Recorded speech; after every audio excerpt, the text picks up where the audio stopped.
Welcome, everybody, to the Cover 2 podcast. I am Nick Nenad.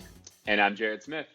And we have a special podcast for you today, guys. This is our official Super Bowl preview. We're going to be going over the Chiefs. We're going to be going over the Buccaneers. And we are going to be going over everything that has to do with Super Bowl week. It is exciting. And we're releasing this a lot earlier than most podcasts do. We're giving you a full week to listen and watch for this thing. So if you're watching on Monday or Tuesday, you missed out. You could have watched this on Saturday or Sunday. We'll start the podcast, though, with talking about Deshaun Watson. He has asked for a trade from the Texans, a saga that is, kind of been the talk of, I guess, non-playoff teams so far in the NFL is this Deshaun Watson saga. They hired a head coach this week. They hired a GM a few weeks ago. And it seems like Deshaun Watson doesn't want to be there. So, Jared, let's start with that. Huge news. This is a top 5 quarterback, top 10 quarterback at worst in the NFL that's asking to be traded in the middle of his contract. It's kind of unprecedented. I can't remember off just the top of my head a quarterback doing this. It's kind of NBA-like Adam Schefter explained on when he broke the news. And this is big. And normally during Super Bowl week, you're talking about the Super Bowl, at least pertaining to football. You're talking about the Super Bowl only. You're seeing the interviews with all the guys. They have the, the pods. You got, of course, media day. Yeah. Of course. It's circus. Yeah, no, it's circus. And what's created more of a circus now is Deshaun Watson, might be playing for a playoff team next year or might, really change up the NFL or the NFC or the AFC with whoever he goes to. So, Jared, what's your thoughts when you first heard that Deshaun Watson officially asked for a trade? Oh, I'm all in for this. And the crazy thing is we say officially because Adam Schefter and, the rest of the sports journalists broke this news this week. But supposedly Deshaun Watson asked for a trade 3 weeks ago. So This is nothing new. And the report is that regardless of the coach, even if it was an Eric Bieniemy of the Kansas City Chiefs, who I don't know how that guy still doesn't have a job, by the way. But, even if it were him, Deshaun Watson is basically the mindset of I'm gone. I don't want to be here. You guys have burned the bridge, right? And there's nothing that you can do to make me change my mind. And I think that's where Deshaun Watson stands right now. He's basically, entrenched his feet into the sand, and he said, trade me, right? And it's kind of a standoff now because the new GM and the new head coach came out, was it yesterday or it might have even been today? And they said, we're not trading Deshaun Watson. That player, it's interesting. They said the word player, that player is our starting quarterback. So there's a lot to unravel here, man. Yeah. I mean, I don't blame Deshaun Watson. If I'm him, I've done everything for that team. And then they trade away your best receiver, Hopkins, DeAndre Hopkins for a bag of peanuts. He's pretty good, right? He's pretty good. DeAndre Hopkins is okay, right? Yeah. He's arguably the best receiver in the league, and you trade him away for nothing. The offensive line is bad. The defense is bad. Oh, and still, guess what? With all of those things happening, Deshaun Watson still led the league this year in passing yards. Crazy. The dude is so good, but in football, you need more than just one superstar. This isn't basketball where LeBron James can go from team to team and just win wherever he goes, right? Deshaun Watson needs help, even though he is a bona fide superstar. So I am all in his court with this one. The Texans are a dumpster fire organization. They basically need to rebuild. Good for that new head coach, good for that new GM, because if I'm not mistaken, it is the first time that they have been in those specific roles. But there's no way I want to be a part of the Houston Texans organization right now. I'm sorry. If I'm a player, I'm saying trade me. Not even just Deshaun Watson. If I'm J.J. Watt, if I'm another player, I don't even know. Just anyone on that team, I'm saying trade me, get me out of here, send me somewhere else, because that organization is bad. This is a family-friendly show, so I can't say what I really want to say. I'll stick with their bad. And they're wasting years of players' lives. Yeah. J.J. Watt, Deshaun Watson, all those guys. Yeah, I'll say this. It's not been a good week for Houston. Okay. They, in a 2-week span, they have traded away James Harden. They, their quarterback, their franchise quarterback has asked out of town. And George Springer signed with the Toronto Blue Jays. So Less than 2 weeks ago. What you're saying is like Houston sports in general just suck. Like if you're an athlete, you don't want to go to Houston no matter what the sport, pretty much. I guess those state taxes aren't that big of a deal, right? Not in I guess Houston. it doesn't matter. No, it's very interesting. It's the exact opposite. We'll say Tampa, right? Tampa has had 3 championships now this year so far, and had Tom Brady join their team in March. So pretty good year for Tampa. The exact opposite going on in Houston, both no state tax. So interesting to see that. But getting back to the football side of this, Jared, it's unprecedented. The quarterback does this, and the quarterback of Deshaun Watson's stature, Deshaun Watson's contract status. When I was going through the teams that he won't go to, or that he realistically there's no way he'd go to, it's a pretty short list. I'll give you the 6 teams that I have that he's not going to go to. The Chiefs, I don't have to explain that one. The Seahawks, Russell Wilson's not old enough. He'll stick around for a couple of years. The Bills, I think Josh Allen's at the stature of Deshaun Watson. And then ESPN.com made a good point. They said that they doubt the Colts or the Jags or the Titans being in division trade for Deshaun. No way. No. Yeah, so that's not. I'll stick them in there. But literally, Jared, everybody else. And that's even throwing my Cardinals in there. I'll throw in Baltimore. Well, that's the thing. Is you look at here's the thing. Of course, Baltimore and Arizona, realistically, you should put on the list too. But you do 1v1, just trade the other quarterback. Deshaun Watson, we know what you're going to get. You don't 100% know still what you're getting from Kyler Murray and Lamar Jackson. Very technical there. But I mean, 8 teams, right? Even if we add those teams, there's 8 teams in the NFL that couldn't use Deshaun Watson. It's crazy. It is craziness. It's unprecedented for the NFL. And I'm so excited to see where he goes, unless it's San Francisco.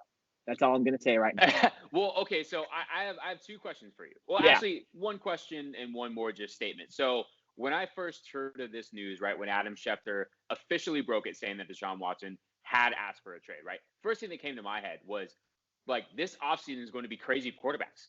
Like, the quarterback carousel that's going to happen, right? Matthew Stafford and the Lions have already agreed that they're going to part ways. And I just looked up ESPN right now, and the Rams are on Matthew Stafford's radar, right? And supposedly behind the scenes, the Rams are trying to figure out a way to see if they can trade for Matthew Stafford. The problem is they just gave Jared Goff a $100 million extension. They also just had no last year. first-round picks. They also had right. No first-round so, but still, like, we've got Matthew Stafford, who could potentially be on the move. Dak Prescott with my Cowboys. Who knows? This is the 3rd offseason in a row that they've tried to negotiate a long-term deal, and it hasn't happened. And now Dak is coming off of a major injury. So who knows if a deal is going to get done there, right? We've got Aaron Rodgers, right? Obviously coming off of that loss in the NFC Championship game. And the way that game ended with Matt LaFleur not giving Aaron Rodgers the ball in crunch time, right? When Aaron Rodgers is a Super Bowl winning championship and the leader and the veteran on that team. I mean, I don't think that he will go anywhere, but I'm not going to be surprised if come September, Aaron Rodgers is not in a green and gold uniform, green and yellow uniform, whatever you want to call it, right? So, I mean, they're and then throwing Deshaun Watson, right? Like, I can't remember a year since I've really started to follow football where there have been this many high caliber quarterbacks that could potentially be on the move, right? I mean, no, it's crazy. And even you throw in the Patriots need a quarterback, right? Like, who are they going to go get, right? It could be one of these guys, right? It could be. But yeah, and then you look at the draft prospects. You got Trevor Lawrence, one of the best draft prospects ever, in my opinion, to come out at the quarterback position. He's going to go number 1. And Justin Fields is a damn good quarterback too. And he's probably going to go 2 or 3. So, yeah, there's going to be a lot of turnover in the NFL for sure. Now, Jared, we're speaking on this. Who do you have being your front runners to possibly get Deshaun Watson, or at least what makes the most sense? Thinking about draft picks, thinking about what teams could trade, all that stuff, cap space. What are your thoughts? Give me some teams you think that he could go to here. So the first team that came to my head was Miami. And that's more than likely not going to happen because head coach Brian Flores has already come out and said Tua is his guy, right? That's our guy. He's obviously only played for 1 year, and yeah, it was an up and down year. Ryan Fitzpatrick had to come in and get some spot starts and that type of thing. But they're basically all in on Tua.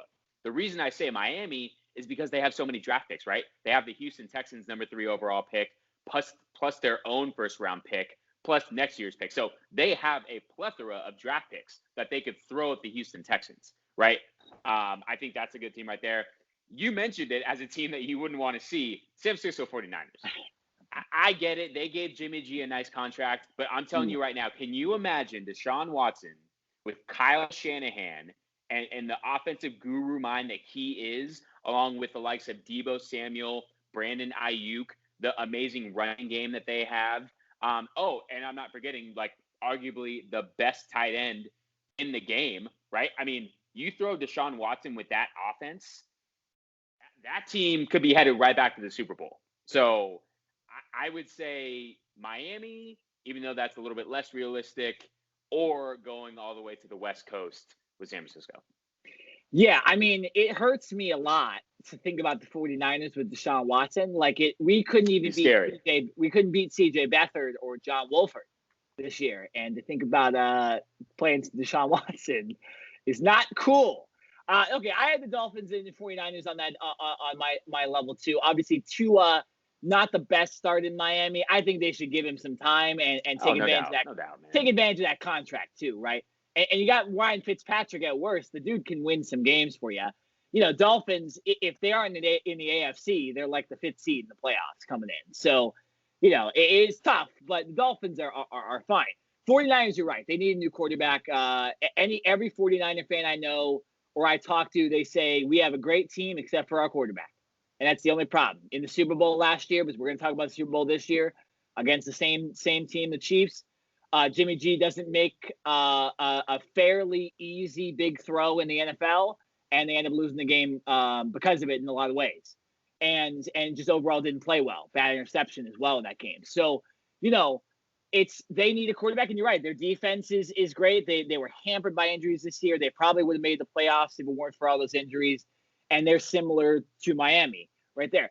I have 3 other teams that could go after Deshaun Watson. I got the Jets. Jets have the draft capital to grab Deshaun. Okay. They also have a quarterback they can swap in Sam Darnold that would be a little better than some of the other quarterbacks they could come over to Houston to be a trial run. Obviously I don't think the Jets are going to go with Sam Darnold, so might as well trade him away for Deshaun Watson. And they have, I think, at least 2 first-round picks and multiple picks coming up in the next few years. So, I know that team is horrible, but they'll have a new head coach, and we'll see. It wouldn't be much better than the Texans, so I can imagine Watson maybe declining to get traded there. It is New York. It's a great city, all that stuff, and we'll see. And they might want to just go with Justin Fields or God forbid, Trevor Lawrence or something like that, and they go with that. Or maybe they keep Sam Darnold, but I'm going to put the Jets on there. 2 other teams. I have the Panthers. They have a pretty talented offense. Realistically, maybe not the best line, maybe not the best defense, but this team is, played pretty well against some good teams last year, even though they ended up near the bottom of the league. I mean, right? Him and McCaffrey together? Yeah. No. And the Panthers are going to have to give up a lot, but I believe they have the number 11 pick and they have the number 37 pick in the draft. So they have a lot, number 37 being like the 5th pick in the second round. So they have some draft capital. They obviously could trade some first round picks for him in the future. They throw Teddy Bridgewater in there for contract help. As long as I think you don't give Christian McCaffrey away, that's a pretty good start to the Matt Rule era and the Joe Brady era in Carolina. You remember Joe Brady, the offensive coordinator of the LSU Tigers, when they won the national championship, the guy that led Joe Burrow and many other quarterbacks to success is the guy there, along with Matt Rule, who's an offensive-minded coach. And then the third team is the Patriots. Can you imagine, Jared? The Patriots with Deshaun Watson. They're not allowed. They're not allowed. They're not allowed? Wait, why are they not allowed? Oh, I didn't tell you. The NFL came out with the rule because the Patriots have been so dominant for the last 2 decades that they basically have to suck for the next 5 years. So they're not allowed to get Deshaun Watson. Fair. It's not. No, that's actually not a rule. I can't stand to see the Patriots win anymore. even with Bill Belichick, I don't think he's going anywhere. They need to be like, let the Bills, let the Dolphins, win the division a couple years in a row. All right. I'm tired. I'm done with the Patriots. So didn't mean to cut you off, but. No, it's fine. But the Patriots obviously will be a better team this year. They had a lot of not holdouts, but players that didn't play because of COVID. Offensively, really bad team offensively. And that wasn't because of Cam Newton. It was because of a lot of other factors. That whole offense sucked. So they'll look to replenish, maybe get some value in N'Keal Harry, right? It's not the best situation, but it's the Patriots. So it can work. And having Deshaun Watson there, it's definitely better than the Texans, and I think it's better than the Jets as well. So those are my three other teams that I think he could go to. ESPN had 12 other teams than that. Yeah, that was pretty cool to see, though. To see all the different scenarios. This is going to be a fluid process, and we'll get on this podcast next time we actually hear he's traded, whenever that is. But it's going to be interesting to follow this, and it is kind of unprecedented. We're going to see where Matthew Stafford goes, like you mentioned. We're going to see where Sam Darnold goes, and we're going to see where Deshaun Watson goes. Now, I'm really excited about the offseason. So I got one more question for you, because I said my statement, and then we kind of went on a little tangent there. So the question for you is, the flip side of this whole Deshaun Watson thing, right, is just last offseason, signed a lucrative over $100 million contract to become, I think he's like top 3, top 4 highest paid NFL players in the entire league, right? So some people may say, well, dude, you just signed this contract. Now, obviously, that was still when head coach Bill O'Brien was there. I don't believe DeAndre Hopkins had been traded yet. So like there was a lot of things that have happened since that signing, but still, some people were going to sit here and say, hey, man, you put pen to that paper. You need to basically live out that contract and own up to it. Like, what do you say to that, to the people that say, hey, you need to basically just suck it up and do the best you can? You know what? I think with quarterbacks in the NFL give too much to their organization sometimes. I like this from Deshaun Watson. I have no problem with this. The Texans screwed him over. They traded away all his best assets. They gave a coach that had never been a general manager powers, and that said coach was one of the worst GMs in the history of the NFL. They lied. They told Deshaun Watson that he'd have a place in hiring the head coach. He'd have a place in hiring the GM. And what did they do? They hired 2 people, although they are great candidates for GM and head coach. They hired 2 people without consulting Deshaun Watson. So they lied. When you lie, lie, you cheat, you trade, you do all this stuff. It doesn't matter what contract you signed. If you say you're not going to play, then you can suffer the consequences that year. You hold out, you wait for it, whatever. But Deshaun Watson doesn't want to play for this team, and I don't see it any different than any other player holding out ever and saying they want to get traded too. This is actually a far worse situation than a lot of the other players have done in the past. And the cherry on top, the Texans organization spent hundreds of thousands of dollars going to an outside firm to help in the process of looking for a new head coach and a new GM. And when that firm finished all their research and finished everything and came to the table with their presentation to say, these are who we think are the best candidates for your job, the Texans basically ignored him. Like, the Texans were like, no, we don't like, you know what I mean? Like, they just wasted hundreds of thousands of dollars going through this entire coaching search and GM search process. And like, it was like, they just waste a lot of money. So you're right. There are so many things that Deshaun Watson he's basically saying, listen, I know that I'm the athlete here. Like, I'm not the owner. I'm not the GM. I'm not the one that actually makes the final decision. But when you say that I get a say, that like my voice will be heard, and then I don't even get to use my voice, that's a problem.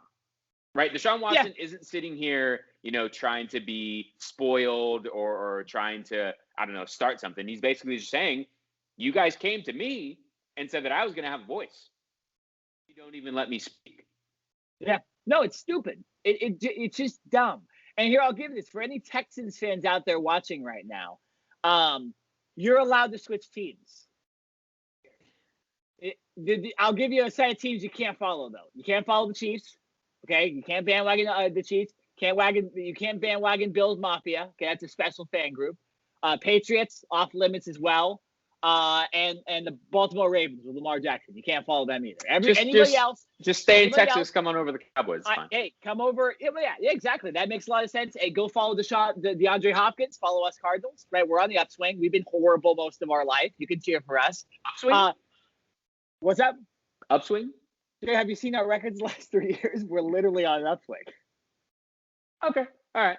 It's another conversation for another day. I'll say this, and then wherever Deshaun Watson goes, you can cheer for him there because he did nothing wrong, and your organization screwed him. The fans did not. All right, let's switch topics, Jared. Now I know we're gonna get into Super Bowl in a second. I forgot. It pissed me off last weekend twice, and I wanted to bring it up to you. We're not going to talk about the games last weekend, but I want to just discuss 2 things that happened. One, more minor, the Bills, instead of going for 1 and being down by 16, they went for 2 and were down 17 and then recovered an onside kick. So they gave up their chance to win a game for no apparent reason, analytics, whatever you want to say. And then, of course, Matt LaFleur just not giving the ball to Aaron Rodgers on 4th down. Jared, I can't go back and remember all the other instances, but it seems like for some reason playoffs this year, there's been a lot of these weird 2-point conversion calls and people not following the rules of possession. Like teams going down by 2 possessions or 3 possessions, just being greedy. What is it about this? Is it you think teams are getting too analytical? Or do you think it's just guys being ballsy kind of? I don't get it. What have you thought about these just horrible calls we've seen all year in the playoffs and a lot of these losing teams? Yeah, 1,000%. I think the analytics has a place in sports. Doesn't matter. Football, basketball, baseball. Sure, that's great. But there comes a certain point in the game when it's the 4th quarter, there's 2 minutes left. You got Aaron freaking Rodgers, a Super Bowl champion, NFL MVP of the entire league, like playing the best he's ever played in his entire career, right? With his back against the wall. The team doesn't want to draft weapons for him. They draft his potential successor, and he still comes out and balls out. And if you're Matt LaFleur, you don't give him the ball, right? Like you're basically saying, I don't trust you, Aaron, without actually saying it. That's what he did. He didn't trust his team. Now, in the post-game press conference, Matt LaFleur mentioned the fact that I believe on 1st, 2nd, and 3rd down, they didn't either convert enough yardage or they didn't move the chains enough to, give LaFleur confidence in going for a 1st down. They weren't 20. They weren't 25 yards away from the end zone. They were like 8. I didn't say it. Don't shoot the messenger. I'm just saying what I heard Matt so LaFleur say. But here's my thing. Anytime Aaron Rodgers steps on that field, if I'm a coach, I'm confident. I'm giving him the ball, and I'm saying, go do what you got to do. Like, Aaron Rodgers can basically call plays. Like, Matt LaFleur, you can basically just be silent on the sideline. You don't have to say anything. Let Aaron Rodgers do what he does. And I guarantee you, they probably would have had a better result than kicking a field goal. Because here's what happened. You kick a field goal, yes, they still had 3 timeouts plus the 2-minute warning, which is basically a 4th timeout. But you never got the ball back. Well, Jared, you know what else happened? Tom Brady, a 6-time Super Bowl champion, and the GOAT on the other side. Yeah. So they chose to put their defense back on the field and give the ball to the number 1 GOAT of all time. Jared, you know what else they did? This is underrated. And this made me more infuriated than anything. So I get it. Matt LaFleur had trust in his defense for some reason to beat the best quarterback of all time. But let's just say this. You're right. They had 2 timeouts. They had 2-minute warning. So it was about 2:06 left, right? I don't remember exactly how much. Yeah. So you think, okay, I'm gonna onside kick. First of all, you should have onside kicked. I don't understand. What's the whole point? If they kick a field goal, you're still down by 8. So onside kick, right? Jesus. And then second of all, kick it out of the back of the end zone so you get the 2-minute warning. What did they do? They kicked it into the field. Luckily, the guy slid with 2:02 left or something like that. Yeah, that was stupid. That was dumb. Dude, it was moronic. Like, it was the dumbest play. I thought LaFleur had a bet on the game and didn't want to win. That's how bad it looked. So we'll get off this topic, and it's nothing we really need to extend on. But if it happens in the Super Bowl, I don't think it will, because these are two great head coaches. Yeah. It's just crazy interesting why some of these calls have been so bad. So here's what happens, and like the analytics side of the game, I think, is forcing coaches to make decisions earlier in the game, like in the first and the second quarter. You're seeing teams go for it after they're scoring a touchdown, instead of kicking the extra point, go for a 2-point conversion in the first or second quarter when the game like is far from being decided, right? It's like the first touchdown of the game and you're seeing the team go for 2. And you're like, wait, why are you doing that? Well, the analytics says that you have a better chance. You know what I mean? Yeah, that's fine. But here's the thing. You don't get that 2, right? It's a failed 2-point conversion, and then you get 6 instead of 7. And then the other team comes down and scores, and they kick the extra point. So it's now 7-6. You do that 2 or 3 times, you're going to get into the fourth quarter, and you're going to screw yourself. And I think that's what I'm saying. It turns into a snowball. So, yes, while analytics, like I said, should be a part of the game, I think there has to be, like, literally just a human element. Like, if you're Matt LaFleur, you literally just have to say, all right, like, what is my gut telling me? There's no way in the bottom of Matt LaFleur's heart that he would have rather seriously kicked that field goal than put Aaron Rodgers back on the field. Like, that had to have been analytics. And that is just potentially Green Bay's way of doing things. But you got Aaron Rodgers out there.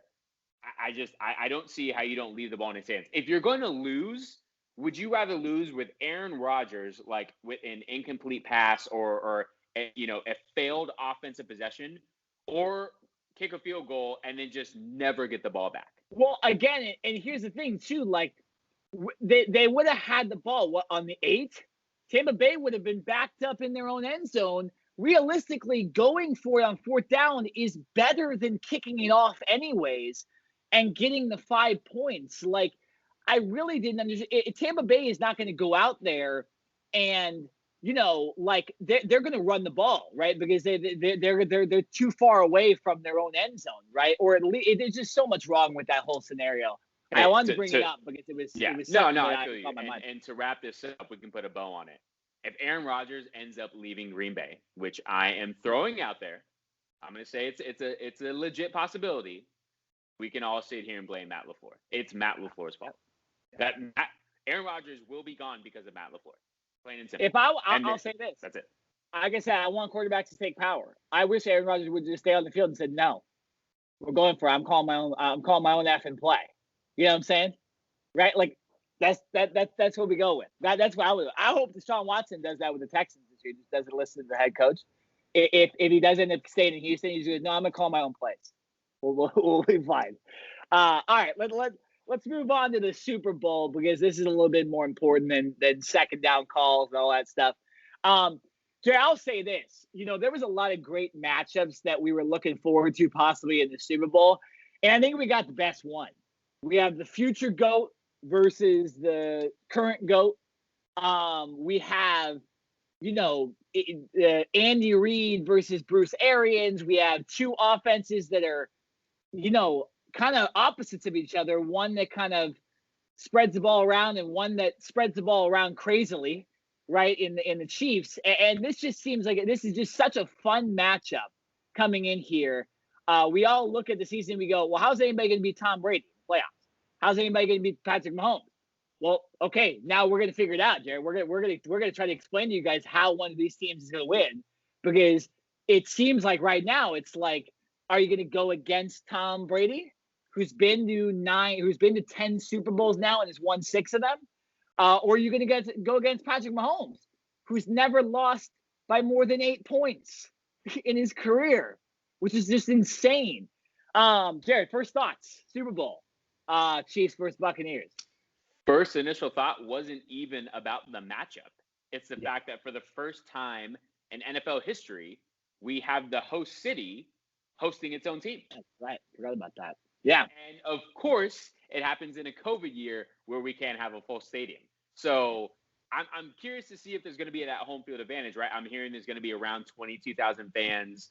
The NFL is giving like 7,500 tickets to first responders, which is awesome. Free tickets. So, they will obviously be from Florida, and I'm assuming they could be Bucs fans. So there could be, when the Chiefs and Mahomes are on the field, The defense could have a little boost, a little actual crowd noise, not this pumped in volume that we've had to hear all year long. We could have actual fans in the stands cheering. So that'll be interesting. But, imagine having an actual home field advantage. Like if this wasn't a COVID year, this was a normal year, and there was a full 80,000 fan crowd in the stands. Yeah. Right. And the Bucs had a legitimate home field advantage. That'd be crazy. So that was the first thing that came into my head. And the second thing is, you're exactly right. We've got Tom Brady, who is the GOAT. And I'm glad that you finally said the GOAT, because if I'm not mistaken, on our last podcast, I had to school you a little bit, because for a minute, you had Aaron Rodgers as the GOAT over Tom Brady. So Jared, I said if he beat him. I said if he won, and he didn't win. I'm glad you come to your senses. That's all I'm saying. Good. All right. So I just wanted to clear that air there. But you're right. It's the GOAT and Tom Brady. And I feel like this is kind of passing the baton on to Patrick Mahomes, right? Even though we know Patrick Mahomes, he's got the $500 million contract. He's already won a Super Bowl. He's already been Super Bowl MVP. He's already been league MVP.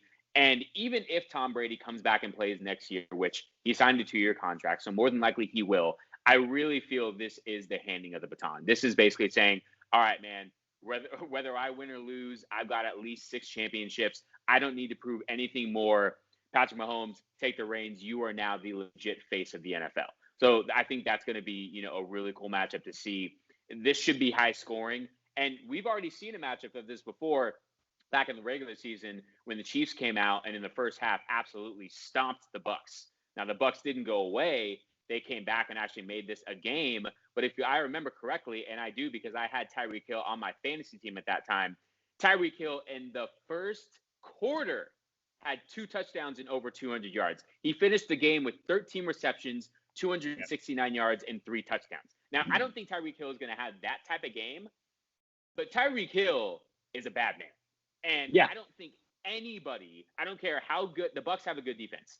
The Bucs as a whole cannot stop Tyreek Hill for 4 quarters. You may be able to do it for 1, maybe even a half, but there is no way that Tyreek Hill at full health, a full week off to practice and get ready for this game, that you are going to stop that cheetah for full 4 quarters. I expect Tyreek Hill to have at least 10 catches, probably $150 in yardage, and at least 1 touchdown. Like, we all like to give the quarterbacks the MVPs because obviously the ball is in their hands on every single play. But just getting a little ahead of myself, I've got Tyreek Hill as my favorite to win Super Bowl MVP. Yeah. Just saying. No, I mean, Jared, I'm glad you brought up those stats from the first meeting because this is big. A lot of times with the Super Bowl matchup, you don't have a first meeting during the regular season because it's AFC versus NFC.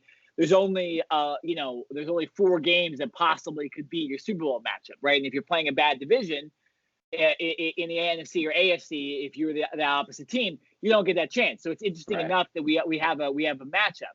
But yeah, you mentioned in that first matchup, Hill, 13 receptions, 269 and 3 touchdowns. Mahomes in that game had 490 total yards. Craziness. Travis Kelce, 8 receptions, 82 yards. And in that game, it reflected Tampa Bay's the wrong stuff about Tampa Bay in that game. And when you're looking at the Super Bowl, if Tampa Bay performs like they did in that first meeting, they will not win the Super Bowl game and they have no chance. I'll explain that a little bit right here. That game ended up being 27-24, but most of Tampa Bay's points came in garbage time. There was 2 interceptions by Tom Brady in this game. He threw 3 interceptions last week, and the Packers ended up almost having a chance. And when you have Gronk as your leading receiver in one of his last years of his career, and you only rush for 75 yards, it's not a recipe for success. So if all those things happen again, Chiefs absolutely will smoke the Buccaneers. But I hope it's not like that. I hope the Buccaneers have improved. I hope they watch tape and they understand that they need to have their normal formula coming into this game. Now, Jared, what's your just thoughts on both these teams coming in too? We know the first meeting, we know how it went, but like we saw with Packers and Buccaneers, the Buccaneers did not blow out the Packers last weekend. It was a lot closer of a game, and Matt LaFleur calls it for Aaron Rodgers. Aaron Rodgers might win that game last week. So what do you think goes into this game? What are your kind of keys for both teams on how to win this game? Yeah, no, I think I kind of started to touch on those keys for a minute and talking about, I don't think anyone, I don't care if it's one cornerback or an entire defense, can stop Tyreek Hill for 4 quarters. I think you can hope to contain the guy, right? And I think that's what you have to do with the Chiefs offense as a whole, right? They get Clyde Edwards-Helaire back. He played last week, but they obviously have this week off, so he gets to kind of rest that ankle again. Pat Mahomes, another week post-concussion, right? So he's going to be even better. And then obviously you got the likes of Travis Kelce, Sammy Watkins, Mecole Hardman, who might even be faster than Tyreek Hill. And I don't know how that's possible because Tyreek Hill's nickname is the Cheetah because he just seems to outrun everyone on the field. But basically what I'm saying is I think you just have to hope to contain the Chiefs, right? Because I don't think you can stop them as a whole for 4 entire quarters. I think this game, the Chiefs are going to score points. Right. And later on, when we get into our predictions, I will explain to you and my prediction will show why I think the Chiefs are going to score points. But I think this is going to be about Tom Brady and that offense and trying to keep up. Right. If Tom Brady throws 3 interceptions in this game, like he did in the NFC Championship game, this will be a blowout.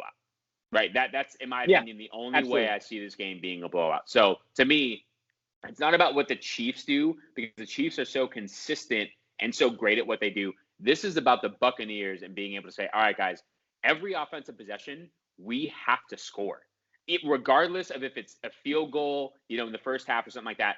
But eventually we have to score every possession. Like if they get 10 or 11 possessions in a game, they have to score 9 or 10 out of those possessions. You can't leave the field and have a punt and just give the ball back to the Chiefs because they will eventually score. And my last thing before I toss it back to you, if I'm the Bucs defense, you want Harrison Buckner, the Chiefs kicker, you want him kicking field goals and not extra points. If they're kicking field goals, I think that gives the Bucs a better opportunity to win. If Buckner is kicking extra points, that obviously means that the Chiefs have scored a touchdown, and that's no bueno. So Buckner for the Bucs, for the Bucs, you want Buckner kicking field goals, not extra points. Yeah, no, I mean, there's so much that could go right and wrong for both these teams. I think more wrong for the Buccaneers. But, I'll just go over both teams here and explain what I'm thinking coming into this game. So I'll start with the Buccaneers. You have the Tom Brady effect, right? That's big. You have Tom Brady as your quarterback. Besides maybe Mahomes or Russell Wilson, is there anybody else you'd want on the field for this Super Bowl? Probably not, right? Yeah, maybe Aaron Rodgers, maybe Big Ben, right, in his prime. Actually give the ball. Big Ben? Nah. Well, not now, but I'm saying 5 years ago, you would absolutely want Big Ben. Yeah. So you had Tom Brady, right?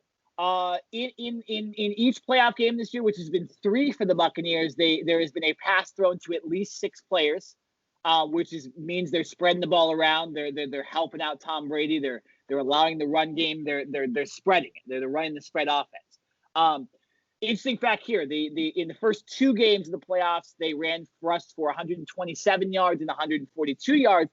Last game, only 76. So they need to get over that 100-yard mark to allow Brady to get into rhythm. If the running game isn't working, it's going to be tough for Brady. Brady obviously can't have the 3 interceptions like you mentioned. I don't know what the hell some of those throws were last week. Very not Brady-esque. And I know he'll play better. Like, we know he's not going to throw in 3 interceptions. Unless balls are tipping off wide receivers' hands and stuff like that, we're fine, right? We're fine with Tom Brady. So that likely will happen. You expect a better Tom Brady for this game. And speaking of that, besides the Brady 3 interceptions, there's only been 1 turnover in the 3 games, and that was a third-string running back fumbling the ball. So this team is not turning the ball over unless it's Tom Brady for some reason throwing balls up one-on-ones to Mike Evans and stuff like that. I think he was trying to let the Packers back in that game. Yeah, no, and I think the biggest thing besides Tom Brady being on this team and the spread offense is this defense. This defense seems like it's been playing the best football it has all season. They need to be healthy. They've already made 6 turnovers this playoffs. They're averaging 2 turnovers per game in the playoffs. If that defense can play like that, the Chiefs are going to have a tough time. And that doesn't mean that the Chiefs are going to score 10 points. It just means they're going to score 24. Right? Because like you mentioned, it's a high-scoring game. I'll move to the Chiefs. Like I mentioned, 8 points 8 points is the most that Patrick Mahomes has ever lost in his career, and that is including Andy Reid with Patrick Mahomes. He's never been down by 2 possessions at the end of a game. Just a crazy, crazy stat. In the 2 playoff games so far, Tyreek Hill and Travis Kelce have not had worse than 8 receptions and 109 receiving yards. That's the 2 playoff games this year. Over 100 yards on the ground each game for the Chiefs. They are rolling. How about 0 turnovers for Patrick Mahomes in the 2 games? I know he got hurt in the first game, but still 0 turnovers. That's pretty damn good. He did fumble a ball in that first meeting against the Buccaneers. Can't do that kind of stuff because you can't give the ball away, but it's looking good. 2 turnovers total, 1 by Chad Henne, which doesn't really count, and 1 by Nicole Hardman. Difficult weather, messed up the punt. It's not like an interception or a fumble. Yes, it was in the first quarter. It was in the first quarter, and he balled out after that, and he proved it. So those are the only 2 turnovers we've seen from the Chiefs in this playoffs, and their defense has also turned in 3 turnovers in 2 games. So both these teams coming in here playing well. The Chiefs, they're rolling. The Buccaneers, like we said, if they do the right thing, they can beat anybody. So it is just, I'm so ready for this matchup. Now, Jared, let's talk, before we get to predictions of who we think is going to win the Super Bowl, let's talk about these 2 coaches, right? A lot of people saying Andy Reid is is 1A and 1B with Bill Belichick, right? He's the first head coach to bring 2 different teams to a championship game in 3 years in a row. He did it with Philadelphia and Donovan McNabb, and now he's done it with the Chiefs. Really good track record. Obviously, with Patrick Mahomes and a good quarterback, Andy Reid has been successful. He was successful with Alex Smith. And then you look at Bruce Arians, right? Quarterback guru, maybe one of the best quarterback gurus ever, right? The guys under him, Andrew Luck, Big Ben, Carson Palmer, plenty of other guys that I'm just not going to go around the name. And then, of course, now he gets Tom Brady, the best one ever, under his skin. So what do you see as going into this? Do you think that Bruce sticks to his guns and runs his no risk it, no biscuit offense? Do you think Andy Reid does the same thing? What do you think about this coaching matchup heading into the Super Bowl? Yeah, no, Bruce Arians, of course he is. Like, that's his motto. That's what he lives by. Like, that's probably his Twitter account name, no risk it, no biscuit, right? Like, you can't do that for an entire season and your entire coaching career and then get to the biggest game of your career in the Super Bowl and not do that same thing, right? So, yeah, I don't think there's going to be any kind of lackluster performance from that aspect. They're going to let it fly. You know what I mean? And basically, I think, listen, Bruce Arians was the coach of the Cardinals at one point. So you are very familiar with him as far as, his tendencies from an offensive perspective. I think the reason why he likes to push the ball down the field so often is he knows that it's not always going to connect. There are going to be incomplete passes. But when you're going up against a defense, you can't let a defense get comfortable. So he's saying, all right, we're going to stretch the defense. We're going to throw the ball. And I know sometimes it's going to be incomplete or maybe we get a pass interference, but we have to keep the defense on their toes. And they cannot know what we are doing on every single play, right? So to me, especially because Tom Brady is not so mobile. So if you're just going to try to, sit there and blitz Tom Brady all day long, one-on-one matchups. You got Mike Evans, Antonio Brown. We obviously saw Scotty Miller, who caught that touchdown at the end of the first half. You got Gronk, Cameron Brate. I mean, the list goes on.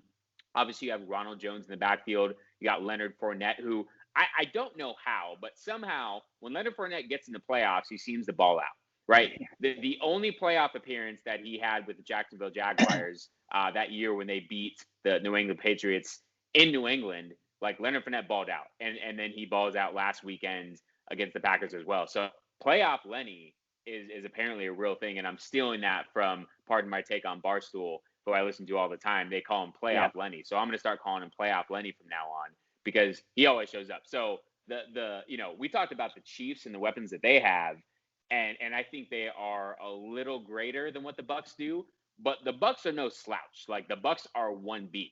On paper, the Bucs have a great team. Like, they've got, like, if this was like 2016, this would like be my fantasy team, right? Gronk from a couple years ago, AD from a couple years ago, Leonard Fournette from a couple years ago, right?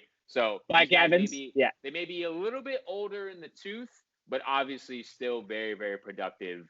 So getting back to your question about Bruce Arians, no, they're going to still chuck that ball around. They're going to stretch the Chiefs defense out. They're not going to let them get comfortable, and it's going to be a pass-heavy concept, I think, from the Bucs. From the Chiefs' perspective, the reason why Andy Reid is so great, and I think the reason why he has lasted so long as a head coach and not just an assistant who's bounced around. Like, when was the last time Andy Reid was an assistant coach? Like, I can only think of Andy Reid as a head coach, obviously with the Chiefs and then formerly with the Eagles. Why? Because I think he's so innovative. He's not only just a player's coach, but he's able to adapt with the times, right? With Philadelphia, he did certain things that teams just hadn't seen before. And now coming into Kansas City, we're seeing that same thing. We're seeing motions and all these different types of fake fly sweeps. You know what I mean? Like last year's Super Bowl, when the Chiefs played the 49ers, remember that play where everyone lined up and then they all did like a twirl, like a spin around and then hiked the ball? Like,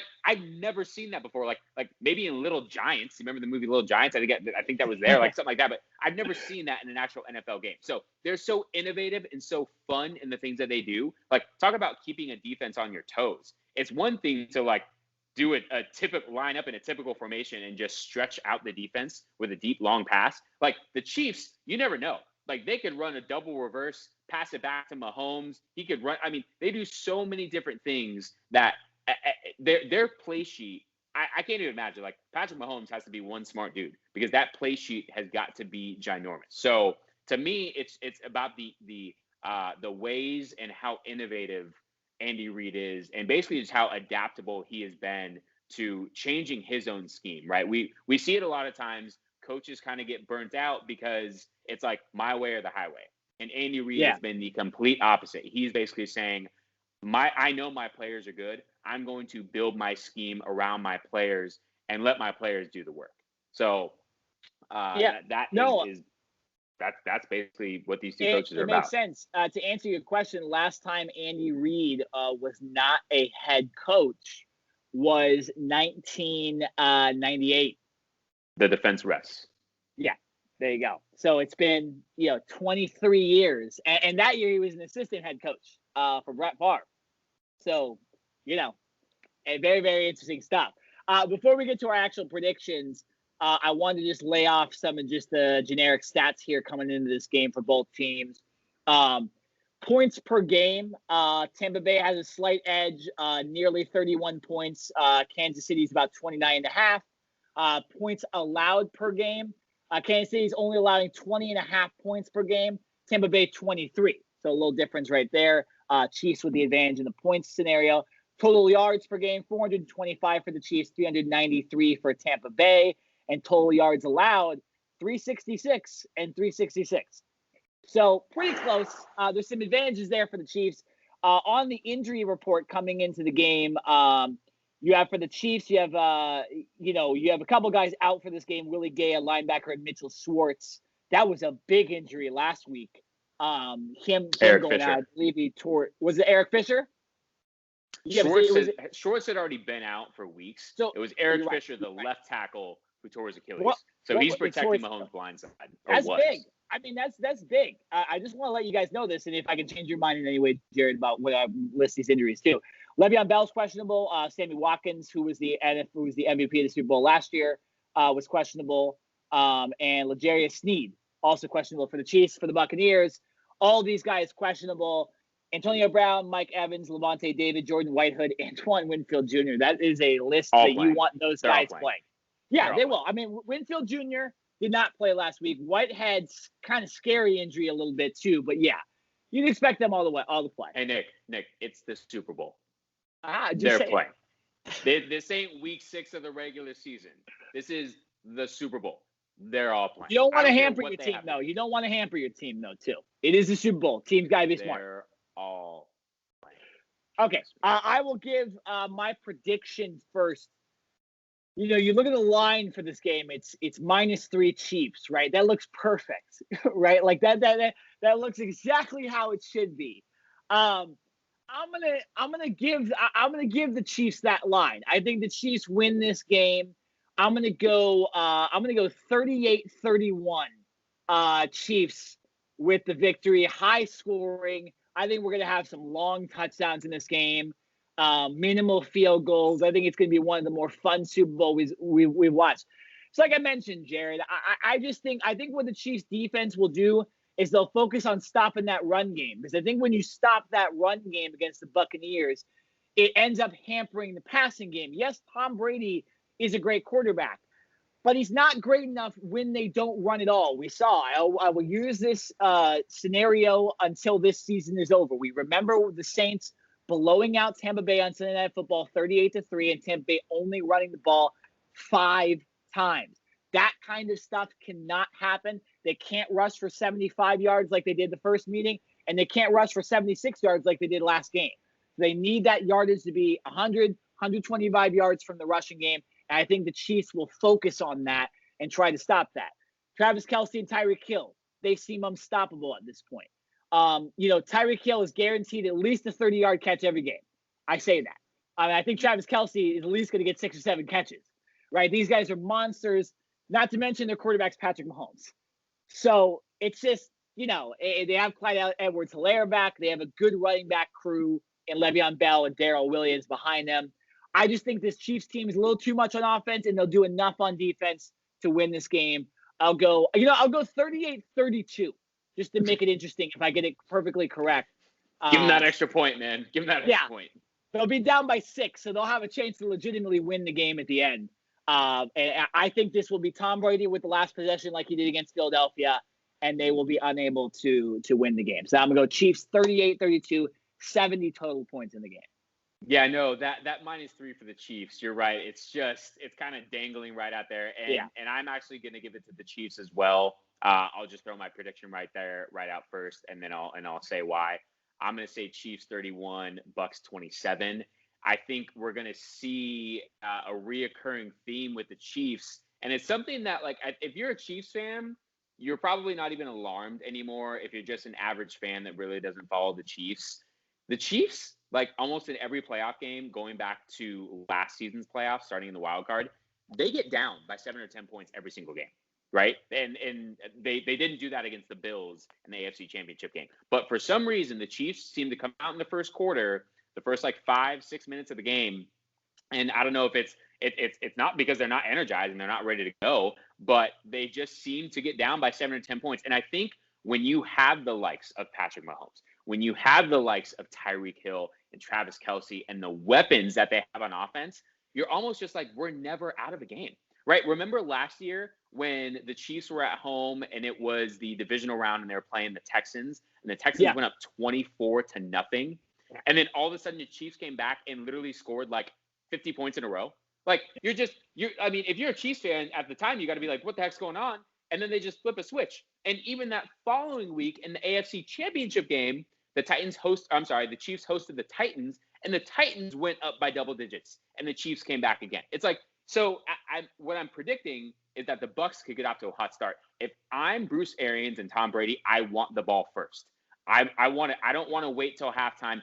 I know a lot of times teams like to defer the coin toss and get the ball to start the second half. If I'm the Bucs, I want the ball right now. I want to drive down, run some clock, score an early touchdown to give your team some motivation, get the crowd hyped up, give your defense a little extra juice. I don't want to give the ball to Patrick Mahomes and let them potentially score first. If I'm the Bucs, I want that ball first. So I see the Bucs going up by 7 or 10 early, and it's one of those Chiefs comebacks again. Like I said, 31-27. For 4 quarters, I'll be redundant, you can't stop the Chiefs offense. You might be able to do it for a quarter, might be able to do it for a half. A full game, as long as these guys stay healthy, can't happen. Yeah, can you imagine that back-to-back Super Bowls from the Chiefs? It'd be pretty crazy. And I'll say this. We got to predict something to happen, but absolutely could I see Tom Brady win this game? Yeah, I do. I could see them breaking out their magic. I could see Tom Brady being perfect, throwing for 350, 400 yards, them getting that running game in there, them playing smash mouth football, some trick plays. I could even see Tom Brady catching a pass in this game. I think they'll go out all You out. tried to I think the relive the Philly special? Is that what yeah, is that absolutely. What you're saying? I absolutely. Hey, no risk and no biscuit, right? I see Patrick Mahomes or Tom Brady. I'm making two predictions. Chiefs are winning the game, and Tom Brady or Patrick Mahomes will catch a pass in this game. That's my my prediction. The Super Bowl is the Super Bowl for a reason. You have to find every single way to win. And please, Andy Reid and Bruce, play it like you're supposed to. No, if you're down by 15 points, you don't go for. If you're down by 17 points, you go for one. You don't go for two. Okay? I don't want to see it. Analytics is out the window. And if you're up by 8 and you're inside the 10, please go for the touchdown. Do not kick a field goal. It can't happen again. It can't happen again. But yeah, so we got the Chiefs winning the Super Bowl this year. We got a high scoring game. The 5 teams that we selected Deshaun Watson to go back at the beginning of the show were the Dolphins, 49ers, Jets, Patriots, and Panthers. Those were the 5 teams we combined to come up with there. So very, very interesting football news. We will be back after the Super Bowl to talk Super Bowl and then the other sports news. We will, if you see us before Super Bowl 55 or whatever this is, whatever Super Bowl this is, that means there was. Yeah, you're right. That means there was some crazy news that happened in the world of sports. So, for this podcast, we are done. We hope you enjoyed our Super Bowl special. And hopefully one of us is right. But for this podcast, we are done. I am Nick Nenad. I'm Jared Smith, and I had to say, man, listen, this week on Tuesday was the 1-year anniversary of Kobe Bryant's death. Also Gigi Bryant and the other people that were involved in that just horrific helicopter crash. So that is why I am sporting the Lakers jersey right now. Obviously, we weren't talking about basketball today, but I am a diehard through and through Lakers fan and a Kobe Bryant fan. So, I don't get to wear this that often, but I just felt that it was appropriate to wear that this week. So, it's crazy that it has been a full year since that horrific accident. But, always thinking about Kobe and Gigi and the rest of those family members. So, just wanted to basically represent the Lakers today and represent Kobe. No, yeah. I mean, that was it is crazy. That's been a year. And by the way, go back. We were a little misinformed when we did this podcast a year ago, but we do have a special Kobe Bryant episode that we have around the date. It'd be in late January last year. We did have to do a special Kobe episode. We didn't know exactly what had happened at the time we did it, so we might, if we're misinformed, we apologize. We hadn't heard the news yet, but go back and watch that as well. Yeah, I think Kobe would have been proud of these Redditors as well, going on here messing with these stocks. I think he would have been right in there if he was still alive, doing all that stuff with the way he was not. Yeah. I think Kobe would have made some money on that one. Absolutely, but rest in peace, Kobe, forever. And so great way to end the podcast there. But we'll be back after the Super Bowl. We got the Chiefs winning it. We got Deshaun Watson. Let's see what happens next. But we'll see you guys after the Super Bowl. Bye. Peace.